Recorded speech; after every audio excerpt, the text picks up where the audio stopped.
For most of us, communication devices and technology services are an extension of our everyday lives. We've come to rely on the internet, our PDAs, and cell phones like a lifeline. Nevertheless, there are many places across America where people have yet to enjoy this technology. Places like those found in New Mexico. Just a few hours outside of the technology-driven city of Albuquerque, a vast horizon stretches across the thousands of people living without basic communication services. There's a hole going sitting way over there. There's nothing. Not even a TV antenna.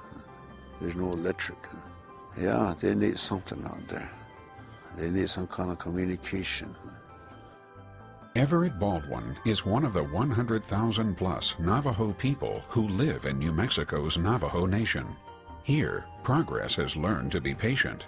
People make do by doing without, and that includes phone and internet services.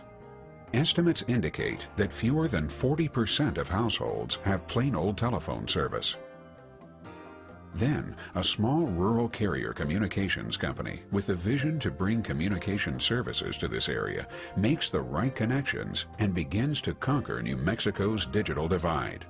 It's been an experience. I'm kind of enjoying myself. Whereas before, I didn't know what was going on behind that hill over there or over across the Arizona state or up in Colorado. Headquartered in Albuquerque, Sacred Wind Communications focuses on bringing basic telephone and internet services to the many thousands of unserved homes. New Mexico's population is sparse in contrast to the amount of miles it stretches. Plus, the per capita income is one of the lowest in the country. Then, there are the special circumstances when working with Navajo-governed lands. Well, various telecommunications companies have attempted copper networks and fiber routes in northwestern New Mexico without much success, due mostly to the strenuous rights-of-way processes imposed by the Navajo Nation government, by other tribal governments, and by the Bureau of Indian Affairs.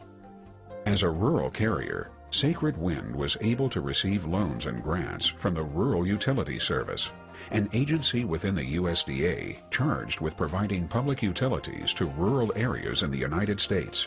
The Navajo residents with communication services are taking advantage of the opportunities now within their reach. We have customers telling us how much they enjoy now being part of the outside world.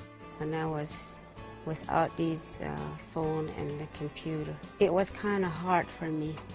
And I want to get in touch with my kids. All I can do now is just open the computer and start writing, emailing them, and they'll respond right back within an hour.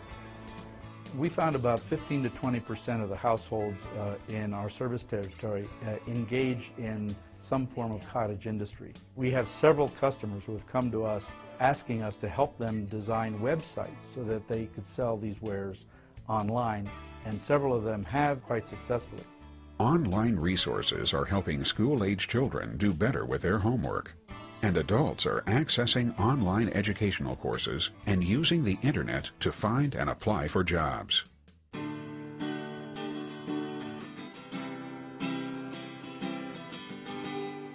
Music has always been Skylar Wolf's inspiration. Now, with access to the internet, he's discovering that the web can work as his promoter. Right now, 90% of what I do as an entertainer and what the services for Sacred Wind has provided has made who I am without having to knock on people's doors and say, hey, I'm a musician. It's done that by 100 times that.